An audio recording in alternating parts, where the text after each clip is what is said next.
जिन लोगों को 56 इंच के कपड़े फिट आते थे उनके कपड़े नॉर्मल साइज के हो गए हैं। जो लोग 400 पार करने गए थे वो 240 में निपट गए। हमारे देश में इक्वालिटी बिफोर द लॉ ऐसा माना गया है कि हमारा संविधान हमें ये हक देता है कि इस देश में जो न्याय व्यवस्था है, जो लॉ है, उसके सामने सब लोग बराबर हैं। इक्वालिटी बिफोर द लॉ का कोई मतलब नहीं है अगर equal treatment before the law नहीं होगा। इत्तेफाकन मैं हिंदू घर में पैदा हुई, इत्तेफाकन मैं एक सवर्ण परिवार में पैदा हुई, इत्तेफाकन मैं ऐसे परिवार में पैदा हुई जो खुद पढ़ा लिखा था अंग्रेजी माध्यम में, इत्तेफाकन मैं अंग्रेजी माध्यम में पढ़ी लिखी हूं और बोल सकती हूं, और इत्तेफाकन मैं बॉलीवुड में की फिल्मों में काम कर चुकी हूं। इसलिए शायद जिन लोगों ने उमर को उन्हीं केसेस में और बाकी साथियों को, मेरन को, अतर को और गुजफा बाकी लोगों को उन्हीं केसेस में अरेस्ट किया, उन्हें लगा कि शायद ये ज्यादा हो जाएगा।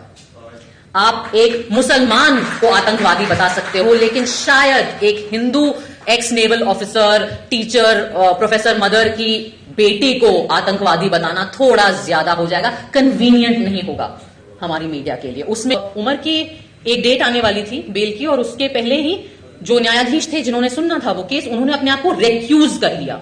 नहीं समझता कि मैं काबिल हूं कि मैं ये केस सुन सकूं। क्यों काबिल नहीं हुआ?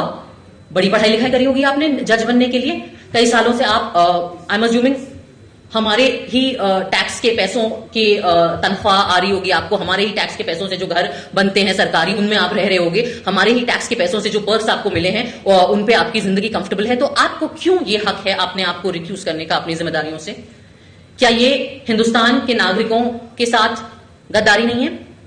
आप केस पढ़ें, आप अपनी बुक्स देखें, आप अपना कॉन्स्टिट्यूशन देखें, आप जो भी आईपीसी देखें और आप उसके ऊपर डिसाइड करें। इसका आपको वक्त नहीं मिल रहा है। कपिल सिब्बल साहब ने कहा कि मुझे 20 मिनट दे दीजिए, आपको 20 मिनट नहीं मिल रहे हैं।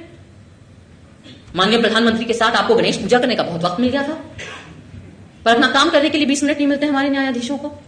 आपको किस चीज का डर है? आम नागरिक को तो जेल का डर होता है, पिटाई का डर होता है, मुसलमान तो कहीं पे भी पिट जाते हैं बेचारे इस देश में, दलित कहीं पे भी पिट जाते हैं इस देश में। हम लोगों को भी डर लग सकता है कि काम नहीं मिलेगा, कॉमेडी के शोज नहीं मिलेंगे, फिल्में बंद हो जाएंगी, जिनके बच्चे हैं छोटे छोटे उनको अलग अलग किस्म के डर लगते हैं। आपको क्या डर लगता है? आपके पास तो पूरा तंत्र है, आपके पास तो सारी सरकारी तंत्र है। जब तक आप इन बड़े बड़े सुप्रीम कोर्ट, हाई कोर्ट तक पहुंच जाते हो, आपको 60 साल 50 साल के ऊपर होते होंगे, आपके तो बच्चे भी बड़े हो गए होंगे, अच्छी महंगी महंगी कॉलेजेस में आप उन्हें पढ़ाते हैं, बाहर भेजते हैं, यूनिवर्सिटीज में वो भी सेटल हो जाते हैं, उनकी शादियां हो जाती हैं, उनके भी बच्चे होते हैं। तो इस बुढ़ापे में क्या डर है अब आपको?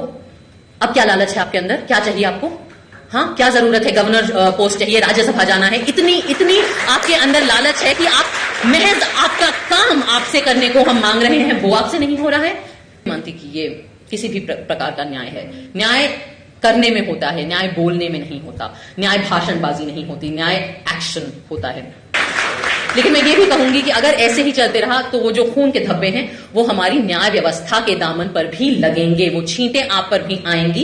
इसलिए इस मंच से मेरी अपील है, बहुत ज्यादा हम नहीं मांग रहे, अपना काम करिए।